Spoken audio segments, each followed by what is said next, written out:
ഈശോ മിശിഹായ്ക്ക് സ്തുതിയായിരിക്കട്ടെ. പ്രിയപ്പെട്ടവരെ, ഇന്ന് ആണ്ടുവട്ടത്തിലെ 21-ാം ഞായർ. ഇന്നത്തെ സുവിശേഷത്തിൽ ഒരു മനുഷ്യൻ വന്ന് ഈശോയോട് ചോദിക്കുക, രക്ഷ പ്രാപിക്കുന്നവർ ചുരുക്കമാണോ? അതിന് കർത്താവ് കൊടുക്കുന്ന മറുപടി എന്താണ്? ഇടുങ്ങിയ വാതിലൂടെ പ്രവേശിക്കുവാൻ ശ്രദ്ധിക്കുവാൻ. അനേകർ പരിശ്രമിക്കും, എന്നാൽ സാധിക്കുകയില്ല എന്നൂടെ പറയാം. അവിടെ അനേകർ രക്ഷ പ്രാപിക്കുകയില്ല എന്നാണോ കർത്താവ് അർത്ഥമാക്കിയത്? അല്ല.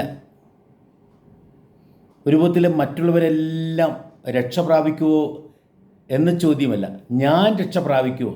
അല്ല, ഞാൻ രക്ഷയുടെ പാതയിലൂടെ മുന്നേറുകയാണോ എന്നതാണ് പ്രിയപ്പെട്ടവരെ നമ്മൾ ശ്രദ്ധിക്കേണ്ടത്. ശരിക്കും പറഞ്ഞാൽ ഇന്നത്തെ ആ ചോദ്യത്തിൻ്റെ ഉത്തരം ഇന്നത്തെ ഒന്നാമത്തെ വായനയിലുണ്ട്. അവിടെ പറയുകയാണ്, ഞാൻ എല്ലാവരെയും എല്ലാ ദിക്കിൽ നിന്നും എല്ലാ ഭാഷകളിൽ നിന്നും ഞാൻ ഒരുമിച്ച് കൂട്ടും. ഞാൻ സിയോൻ പർവ്വതത്തിലേക്ക്, ജെറുസലേമിലേക്ക് എൻ്റെ ജനമായി എല്ലാവരെയും ഞാൻ ഒരുമിച്ച് കൂട്ടുമെന്ന് പറയുകയാണ്. ആരെയും അകറ്റി നിർത്തുന്നില്ല. ഒരു വിധത്തിൽ എല്ലാവർക്കും രക്ഷയുണ്ട്. എല്ലാവർക്കും രക്ഷയുണ്ട്. ഈശോ രൂപത്തിൽ എല്ലാവർക്കും വേണ്ടിയാണ് മരിച്ചത്. പിതാവ് സ്നേഹിക്കുന്നത് എല്ലാവരെയുമാണ്. ആരെയും അകറ്റി നിർത്തുന്നില്ല, മാറ്റി നിർത്തുന്നില്ല.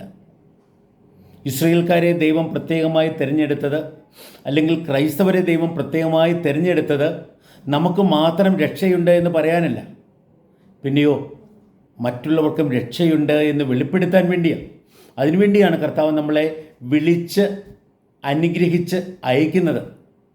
ഇന്നത്തെ പ്രതിവചന സങ്കീർത്തനം അതാണല്ലോ, ലോകമെങ്ങും പോയി സുവിശേഷം പ്രഘോഷിക്കുവിൻ.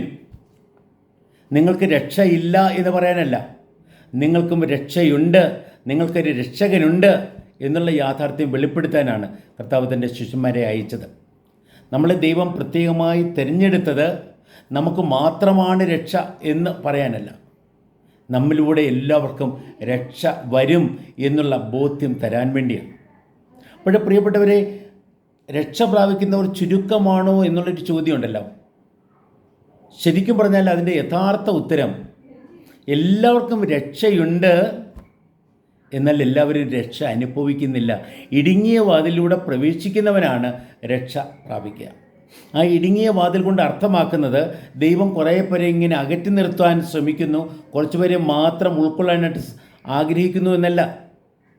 പിന്നെയോ ആ ഇടുങ്ങിയ വാതിലൂടെ നമ്മൾ പ്രവേശിച്ചാൽ മാത്രമേ രക്ഷയുടെ അനുഭവത്തിലേക്ക് നാം കടന്നു വരൂ. ഇപ്പം കർത്താവിനെക്കുറിച്ച് നമുക്കറിയാം, കർത്താവിൻ്റെ പ്രസംഗമെല്ലാം കേട്ടിട്ടുണ്ട്, അതുകൊണ്ടാകുന്നില്ല. ഞാൻ എൻ്റെ കർത്താവിനെ അറിയുന്നുണ്ടോ?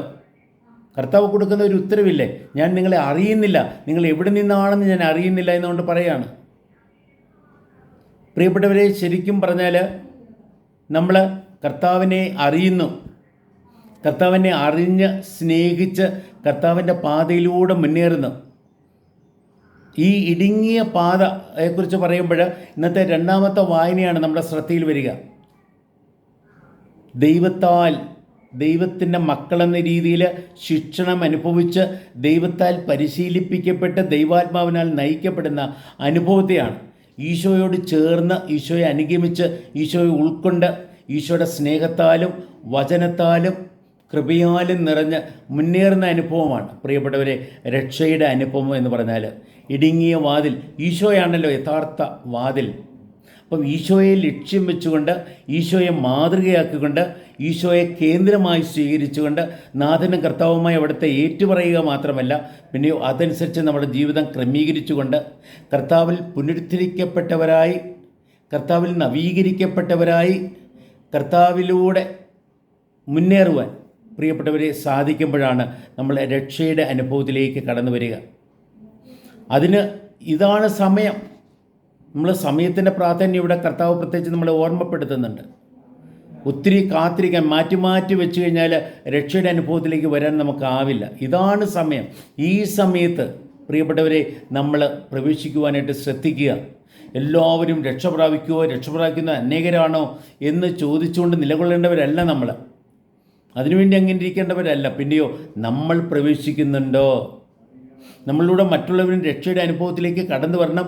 ആ സന്ദേശമാണ്, ആ മാതൃകയാണ് പ്രിയപ്പെട്ടവരെ നമ്മുടെ ജീവിതത്തിലൂടെ, ആ സാക്ഷ്യമാണ് നമ്മുടെ ജീവിതത്തിലൂടെ നാം പകരേണ്ടത്. എന്നാൽ ഓർക്കേണ്ട ഒരു കാര്യം ഇതാണ്, ഞാൻ രക്ഷ പ്രാപിക്കുന്നുണ്ടോ? പ്രിയപ്പെട്ടവരെ, രക്ഷയുടെ സന്ദേശം എല്ലാവർക്കുമാണ്, രക്ഷ എല്ലാവർക്കും വേണ്ടിയാണ്. എന്നാൽ ആ രക്ഷ അനുഭവിക്കാനായിട്ട് സാധിക്കുന്നത് ഓരോരുത്തരും അതിന് എങ്ങനെ പ്രത്യത്തിരിക്കും എന്നതിനെ അനുസരിച്ചാണ്. ഈശോയോട് ഞാൻ പ്രത്യത്തിരിക്കുന്നുണ്ടോ? ദൈവത്തിൻ്റെ സ്നേഹത്തോട് ഞാൻ പ്രത്യത്തിരിക്കുന്നുണ്ടോ?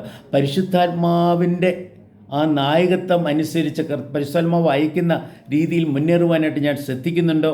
അതാണ് പ്രിയപ്പെട്ടവരെ ചോദ്യം. ഇപ്പം നമ്മൾ ക്രിസ്തു ശിഷ്യർ എന്ന രീതിയിൽ നമ്മൾ ശ്രദ്ധിക്കേണ്ട കാര്യം അതാ, ആ ഇടുങ്ങിയ വാതിലിലൂടെ പ്രവേശിക്കുവാൻ നമ്മൾ പ്രത്യേകമായിട്ട് ശ്രദ്ധിക്കുക.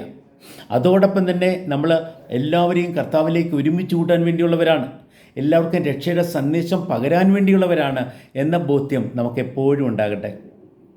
ഇന്ന് നാം അർപ്പിക്കുന്ന ഈ ബലിയിലൂടെ നമ്മിലേക്ക് കടന്നു വരുന്ന കർത്താവ് പ്രിയപ്പെട്ടവരെ തൻ്റെ സ്നേഹത്താൽ നമ്മെ നിറയ്ക്കട്ടെ, തൻ്റെ വചനത്താൽ നമ്മളെ പഠിപ്പിക്കട്ടെ, തൻ്റെ പ്രവർത്തനത്താൽ നമ്മളെ ഓരോരുത്തരെയും തൻ്റെ ഇഷ്ടമനുസരിച്ച് രൂപപ്പെടുത്തുകയും രൂപാന്തരപ്പെടുത്തുകയും ചെയ്യട്ടെ.